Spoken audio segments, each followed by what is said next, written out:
Students, आज अपन गैर कर पूंजीगत बजट पढ़ रहे थे। अपन बजटों में दो बजट पढ़ाए थे मैंने आपको, एक राजस्व बजट, एक पूंजीगत बजट।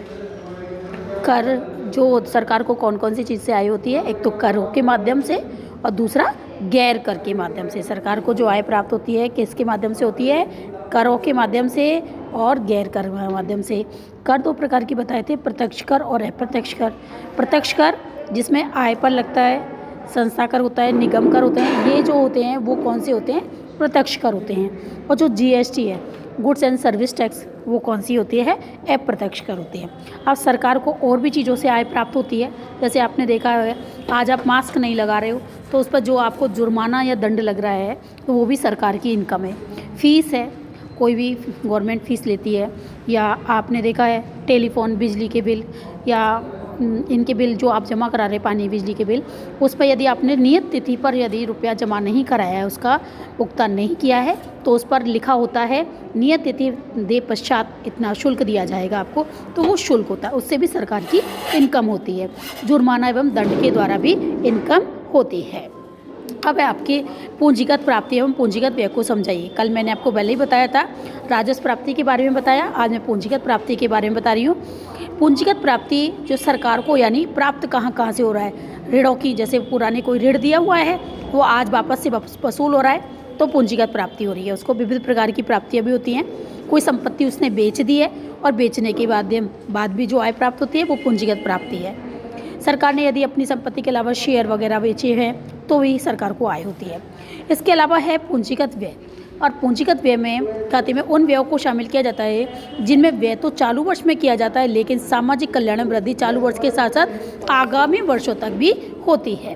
पूंजीगत व्यय को दो भागों में बांटा जाता है, एक तो आयोजन भिन्न व्यय और पूंजीगत खाते में, और आयोजन व्यय पूंजीगत खाते में। ठीक है ना, इसके बारे में एक बार मैं बुक से और पढ़ाऊंगी। ये थ्योरेटिकल में छोटे छोटे रूपों में लिखा हुआ है, क्योंकि पेपर कहीं से भी इस लेसन में से बहुत ज़्यादा क्वेश्चन पेपर आते हैं। सरकारी बजट के प्रकार। सरकारी बजट कितने प्रकार के होते हैं? सरकारी बजट 3 प्रकार के होते हैं, एक तो बचत का बजट, संतुलित बजट, घाटे का बजट। संतुलित बजट, आधिक्य का बजट जिसे अपन कहते हैं, पहला है आधिक्य का बजट। जब सरकार की आय तो कैसी होती है, अधिक होती है, और व्यय कम होते हैं, तो ऐसे बजट को क्या कहते हैं, बचत यानी सरप्लस, आधिक्य का बजट कहा जाता है। क्योंकि जहाँ पर यदि देखा होगा समृद्ध जो विकसित राष्ट्र हैं वहाँ पर जो है बजट बनाया जाता है वो आधिक्य का बजट बनता है। संतुलित बजट किसे कहते हैं, जहाँ पर कि आय और व्यय दोनों कैसे होते हैं, बराबर होते हैं।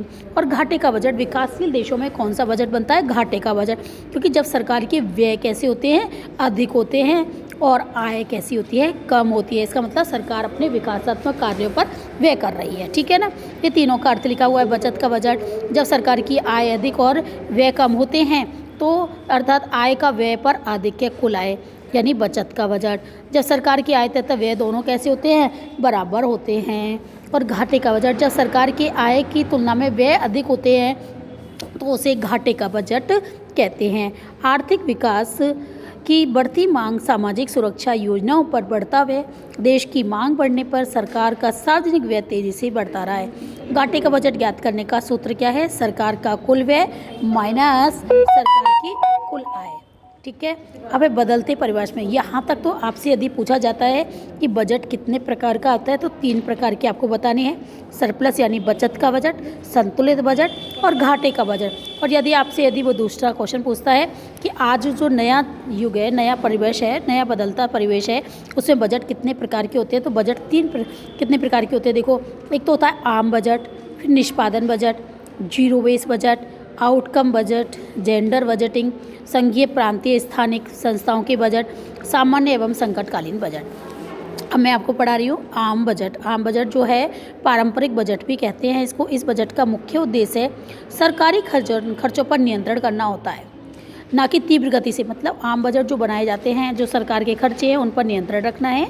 ऐसे भी नहीं है कि बचत करनी है या कोई गति से विकास करना है, वो चीज़ नहीं होती है, वो आम बजट बनाती है। ये कितने प्रकार के होते हैं, 3 प्रकार का होता है। कौन कौन से 3 प्रकार है, एक है आपका पूरक बजट, पूरक बजट के बाद लेखानुदान बजट, और तीसरा है निष्पादन बजट। अब इसके बारे में पूरक बजट जो है, जब सरकार अपने कोई काम कर रही है, ये मान के चलो। और उसको क्या है, हर वर्ष बनते, मैंने आपको पहले ही बताया था, बजट जो है 1 वर्ष में बनता है, फरवरी में ये पेश हो जाता है।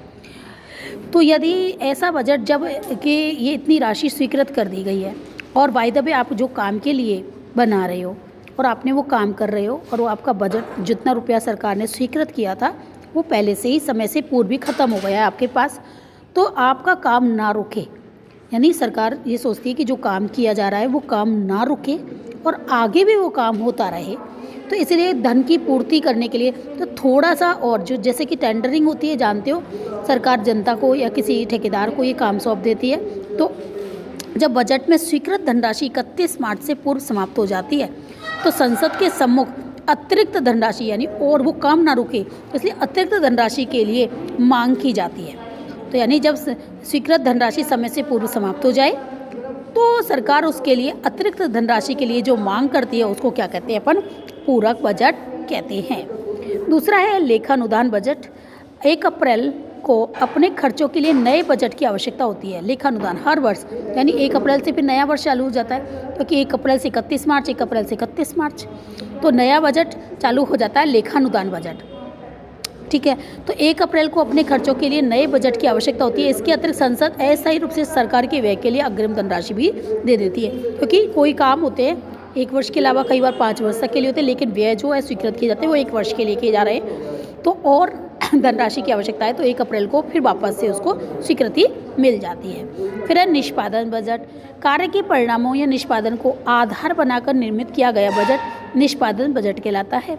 ये बजट मूलतः लक्ष्योन्मुखी एवं उद्देश्यपरक प्रणाली पर आधारित होता है, यानी कि अपन को जो भी काम करना है वो ये सोच के किया जाता है कि ये इसके परिणाम ये होंगे, मतलब अपन को मुख्य उद्देश्य के आधार पर जो बजट बनाया जाता है उसको अपन क्या कहते हैं, निष्पादन बजट बोलते हैं। ठीक है ना, तो ये कौन सा था आपका, ये बजट जो था आपका था आम बजट। आम बजट को आपने कितने भागों में बांटा है, 3 भागों में, पूरक बजट, लेखानुदान बजट, निष्पादन बजट। अब मैं आपको बता रही हूँ जीरो बेस बजट। तो जीरो बेस बजट यानी शून्य आधारित बजट का नाम है।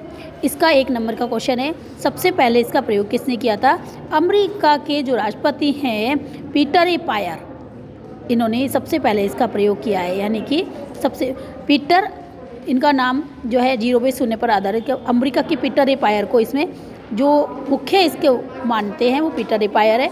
1979 में अमेरिका के राष्ट्रीय बजट में राष्ट्रपति, उस समय राष्ट्रपति कौन था, जिमी कार्टर है। इसका श्रेय किसको जाता है, पीटर ए पायर को, और इसका सबसे पहले जो अपनाया वो कौन थे, जिमी कार्टर थे। शून्य आधारित बजट जो है प्रणाली व्यय है पर यानी क्या है, मेन जो व्यय है यानी जो खर्चे किए जाते हैं उस पर अंकुश लगाने के लिए एक तार्किक प्रणाली है। इस प्रणाली में विगत पुराने व्ययों को आधार नहीं बनाया जाता, जो 1 वर्ष के लिए है बस उतना ही है, फिर स्टॉप, फिर नया काम। तो इस प्रणाली में प्रत्येक क्रियाकलाप को शून्य आधार से पुनः प्रारंभ किया जाता है, यानी कि जितना भी आपको बजट में रुपया निर्धारित किया गया है उससे 1 रुपया ज़्यादा नहीं लगाया जाता, वहीं उसी पैसे में ही, जैसे आपने देखा होगा अपने घर में इतने रुपये तनख्वाह है तो अपन को उसमें ही खर्चा करना है पूरा, कहीं से लेना नहीं है। तो इसी प्रकार से ये भी है, जितना उसमें बजट बनाया गया है उसमें ही उस कार्य को पूर्ण करना होता है। तो ये शून्य आधारित बजट है। इस प्रणाली को सूर्यास्त बजट यानी सनसेट बजट भी कहते हैं। तो एक क्वेश्चन है, सनसेट बजट किसे कहते हैं या सूर्यास्त बजट किसे कहते हैं, वो कौन सा है, जीरो बेस बजट ही है। इसका सबसे पहले प्रतिपादन किसने किया है, पीटर ए पायर ने, और अपनाया किसने है इसे, जिमी कार्टर ने समझाया है, अपनाया। बाकी के जो है मैं अब कल पढ़ाऊँगी। आउटकम बजट जो है आपका, ठीक है, आउटकम बजट है, यानी कि कौन कौन से रह गए अब आपके, आउटकम बजट, जेंडरिंग बजट है, संघीय बजट है, ये 4 मैं आपको कल पढ़ाऊँगी। इतना आपको पढ़ना है, याद करना है।